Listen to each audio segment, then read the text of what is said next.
एक गांव में सासू माँ और एक बहू रानी लक्ष्मी और अनामिका रहती थी। अनामिका की एक छोटी बेटी थी जो साल भर की थी। लक्ष्मी खेतीबाड़ी का काम संभालती थी, अनामिका घर के कामकाज को संभालती थी। और अनामिका के पति शहर में रहते थे काम के सिलसिले से। अनामिका बहुत ही अच्छी महिला थी, दिल काफी बड़ा था उसका। लक्ष्मी उसकी बहू रानी का बहुत अच्छे से ध्यान रखती थी। इस तरह उनकी जिंदगी चल रही थी। एक दिन लक्ष्मी अनामिका के पास आकर कहती है, बेटा अनामिका, मैं खेत के लिए जा रही हूँ, तुम ठीक से रहना। इतना कहकर वो चली गई। उधर अनामिका बच्ची को दूध पिला रही थी और उसे सुलाने की कोशिश कर रही थी। अब मुझे जल्दी से खाना पका लेना चाहिए, नहीं तो बच्ची जग जाएगी। ये सोचकर वो किचन में गई और फिर खाना पकाने की तैयारी करने लगी। अरे, घर पे तो एक भी सब्जी नहीं। अगर मैं सासू माँ से कह देती तो वो ले आती। वैसे सब्जी का दुकान बगल में ही है, मैं जाकर जल्दी से खरीद के ले आती हूँ। इस तरह वो सोची और सब्जियां लाने चली गई। जब वो सब्जियां खरीद के लौट रही थी, उसने देखा एक छोटे से कुत्ते के बच्चे को चोट लगी है। ये देखकर अनामिका को बहुत बुरा लगा। आय हाय, किसी ने इस कुत्ते को चोट पहुंचाई है। कितने जख्म है इसके शरीर में। लगता है ये इंतजार कर रहा है कि कोई सहायता करे। मुझे सहायता करनी चाहिए उसकी। ये सोचकर उसने कुत्ते को अपने साथ घर ले आई। घर लाके उस कुत्ते के घाव को साफ की। बाद में उसे समझ में आया कि उसे भूख लगी होगी। फिर उसने उसे बिस्किट दिया खाने के लिए। कुत्ते ने बिस्किट खा के अपने पैरों को उठा के अनामिका को धन्यवाद कहा। ये कुत्ता तो मुझे धन्यवाद कह रहा है। अच्छा, पहले तुम जल्दी ठीक हो जाओ। इस तरह से कहकर वो कुत्ते को उठाकर घर के बाहर ले गई। अब तुम अपने घर जाओ और खुश रहो, उसने इस तरह से कहा। पर वो कुत्ता घर जाने के बदले अनामिका के पैरों के पास आकर खड़ा हो गया। अरे, ये कुत्ता तो मुझे छोड़ ही नहीं रहा है। मुझे लगता है कि ये मेरे साथ रहना चाहता है। अच्छा ही होगा अगर मैं इस कुत्ते को पाल लूं। चलो, जो होना था हो गया, अभी मेरे साथ ही रहेगा। इस तरह से सोचकर वो कुत्ते को अंदर ले गई। शाम के वक्त सासू माँ घर लौट आई। घर आने के बाद जब उसने कुत्ते को देखा, छी, ये सब पालतू कुत्ता कहाँ से आता है और ये घर के अंदर कैसे आ गया? जब वो सोच रही थी, अनामिका वहां आ गई और कहने लगी, सासू माँ, मैं इस कुत्ते को यहाँ पे लाई हूँ। देखकर लग रहा था बहुत ही अच्छा है, इस वजह से साथ में रखने के लिए ले आई। मुझे बिल्कुल पसंद नहीं इस तरह के कुत्ते घर पे रहे। अगर ये घर पे रहे तो बिना मतलब का खतरा हो सकता है। जब हम आसपास नहीं होंगे और इस कुत्ते ने बच्चे की जान ले ली तो कौन जिम्मेदारी लेगा? कुत्ते को बाहर छोड़ के आओ अभी के अभी। ये कहकर उसने कुत्ते को घर से बाहर भेज दिया। पर वो कुत्ता वहां से हिले ना, वहीं पे वहीं खड़ा रहे। ऐसा नहीं चलेगा, मुझे अब खुद इसे गांव के बाहर जाके छोड़ाना होगा। ये कहकर उसने उस कुत्ते को लेकर बाहर चली गई। ये सब कुछ अनामिका को अच्छा नहीं लगा। वो बहुत दुखी हो गई। कुछ देर के बाद लक्ष्मी कुत्ते को बाहर छोड़ के घर वापस आई। मैं उस कुत्ते को गांव के बाहर छोड़ के आई हूँ। दोबारा फिर किसी कुत्ते या बिल्ली को घर के अंदर आने मत देना, ठीक है? इस तरह से कहकर वो अपनी पोती के पास गई और उसके साथ खेलने लगी थोड़ी देर के लिए। दूसरे दिन जब वो खेत गई काम करने के लिए, वो कुत्ता अनामिका को ढूंढते हुए वापस आ गया। उसे देखकर अनामिका आश्चर्य हो गई। अरे, ये कुत्ता मुझे ढूंढते हुए फिर आ गया। मैं बहुत खुश हूँ। पर अगर सासू माँ देख ली तो मुझे पता नहीं क्या कहेंगी। सासू माँ को किसी तरह मनाकर उन्हें राजी करना होगा ताकि ये कुत्ता घर पे रह सके हमारे साथ। उसने इस तरह से सोचा। जब शाम को लक्ष्मी घर वापस आई खेत से, उसने उस कुत्ते को घर पे फिर से देखा अपने सामने, तो कहने लगी, अरे, ये कुत्ता यहाँ फिर से कैसे आ गया? ऐसा नहीं चलेगा, इसकी जान लेनी ही पड़ेगी। इस तरह से कहकर वो एक छड़ी उठाई जो कि कोने में रखी हुई थी और उसे मारने जा ही रही थी कि अनामिका वहां पे आ गई। सासू माँ, प्लीज सासू माँ, इस कुत्ते को मत मारिए।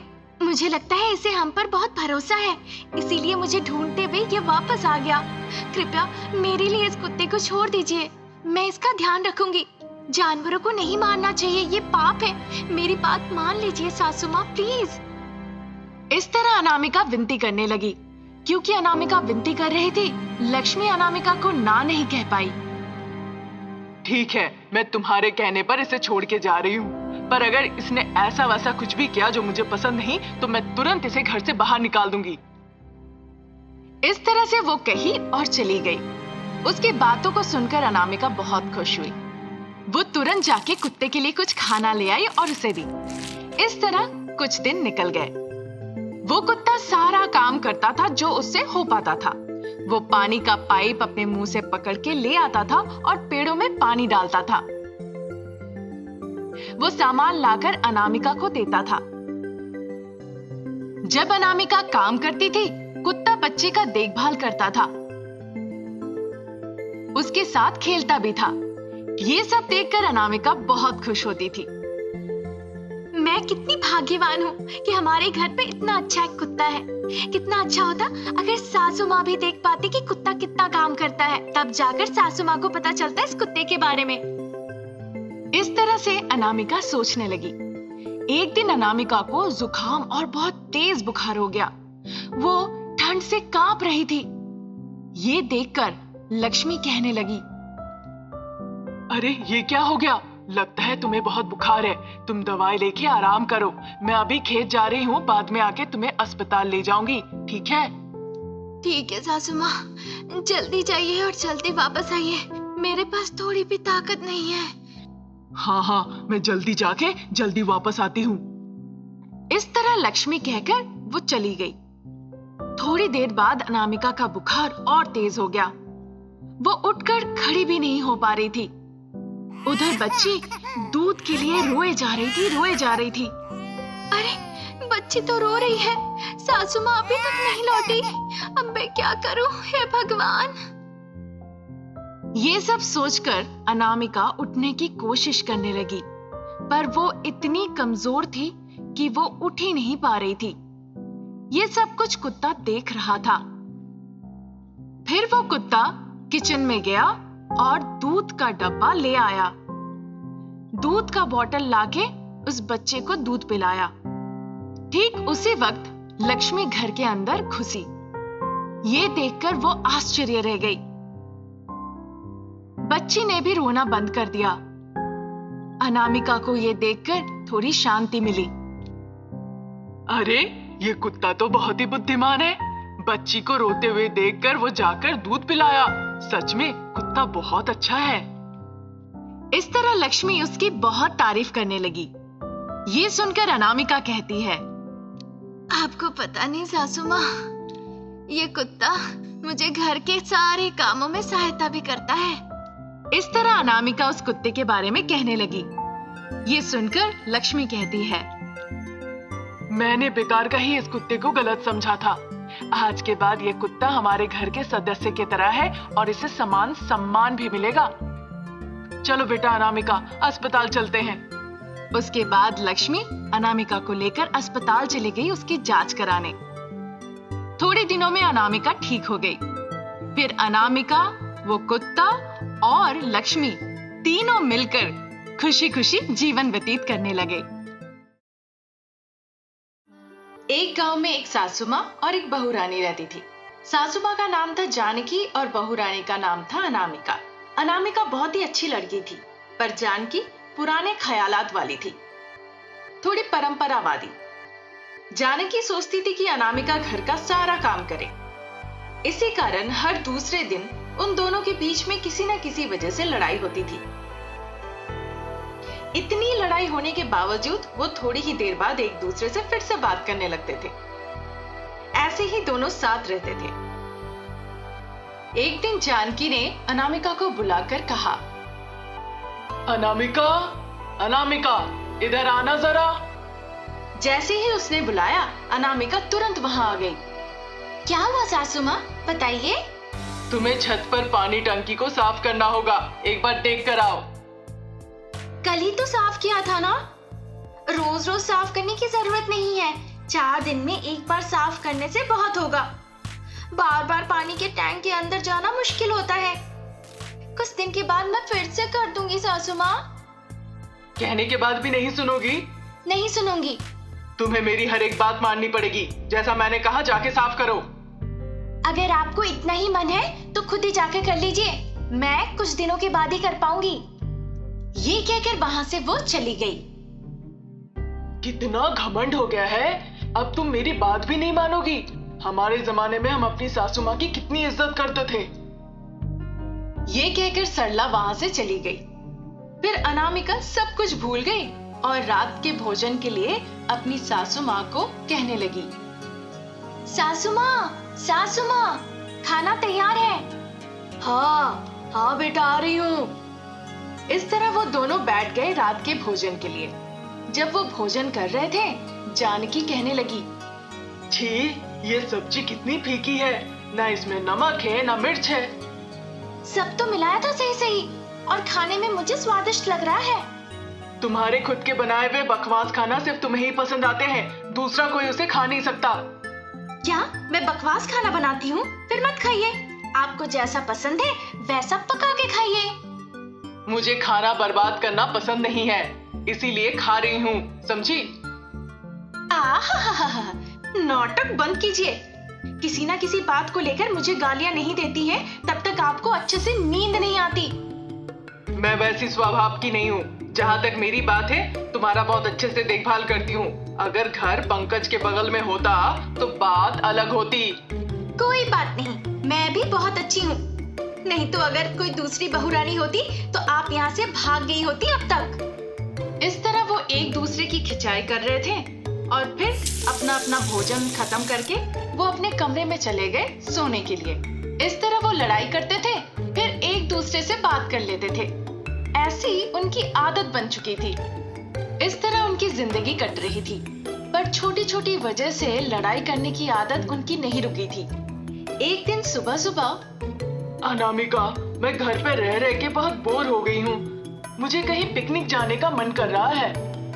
हाँ सासू माँ, मैं भी घर पे रह रह के एकदम बोरियत महसूस कर रही हूँ। तब तो हमें अगले एतवार को किसी अच्छी जगह जाना चाहिए। हाँ, मैं एक वाटरफॉल के बारे में जानती हूँ। वो बहुत ही खूबसूरत है। लोग दूर दूर से आते हैं वहाँ पर उसे देखने के लिए। ठीक है, फिर अगले संडे को हम वहीं जाएंगे, थोड़ा मौज मस्ती करके आएंगे। उन्होंने इस तरह से सोचा। देखते ही देखते संडे आ गया। वो दोनों तैयार हो गए वाटरफॉल जाने के लिए। वाह वाह, जगह तो बहुत खूबसूरत है घूमने के लिए। कितना पानी है यहाँ पर जब तुमने कहा था, मुझे लगा था कि बहुत ही बकवास होगी, बिल्कुल तुम्हारे चेहरे की तरह। जानकी मजाक उड़ाते हुए कहा। ये सुनकर अनामिका कहने लगी, अगर मैं इस जगह के बारे में नहीं बताती तो आप शायद मुझे आपके चेहरे की तरह किसी बकवास जगह पर ले जाती। यही वजह है कि मैं ही ले आ गई आपको यहाँ पर। उसकी बातें सुनकर जानकी को बहुत गुस्सा आया। इसका मतलब मेरा चेहरा देखने में बकवास है? तो क्या मेरा चेहरा बकवास है? इस तरह वो दोनों फिर से लड़ाई करने लगे। थोड़ी देर के बाद, अच्छा ठीक है, रुको। हम यहाँ पर लड़ाई करने नहीं आए हैं, घूमने आए हैं। फिर वो दोनों एक साइकिल बोट लेके पानी में घूमने निकल गए। वाह वाह वाह, यहाँ आकर दिल को बड़ा सुकून मिला। हाँ, ऐसा लग रहा है कि हम एक नई दुनिया में हैं। रोज रोज घर पे रह के बोरियत हो गई थी। इस तरह वो बातें करते करते पानी में आगे बढ़ रहे थे। इस बीच एक बोर्ड में उन्होंने देखा, लिखा हुआ था कि यहाँ मगरमच्छ रहते हैं। ये देखकर अनामिका कहने लगी, सासू माँ, हमें वापस जाना चाहिए। लगता है यहाँ पे मगरमच्छ रहते हैं। हाँ, कुछ नहीं होगा, डरने की जरूरत नहीं। ये कहकर वो आगे बढ़ने लगी। जब वो आगे जा ही रहे थे, जानकी मन मन में सोचने लगी, लगता है काफी डर गई है। मुझे इस बोट से थोड़ी दूर ले जाकर उसे डराकर मजे लेना चाहिए। इस तरह सोचने लगी और बोट को आगे बढ़ाने लगी। अनामिका को डराने का सोचकर जानकी खुद ही अपना बैलेंस नहीं रख पाई और पानी में गिर गई। ये देखकर अनामिका काफी चिंतित हो पड़ी और जानकी का हाथ पकड़ने की कोशिश करने लगी। क्योंकि जानकी को तैरना नहीं आता था, इसीलिए वो पानी में डूबने लगी। इस बीच एक बड़ा सा मगरमच्छ आया जानकी के पास। उस मगरमच्छ को देखकर जानकी काफी डर गई। जानकी अपनी जान बचाने के लिए चिल्ला के कहने लगी, अनामिका, जल्दी बचाओ। वो चिल्ला कर कही।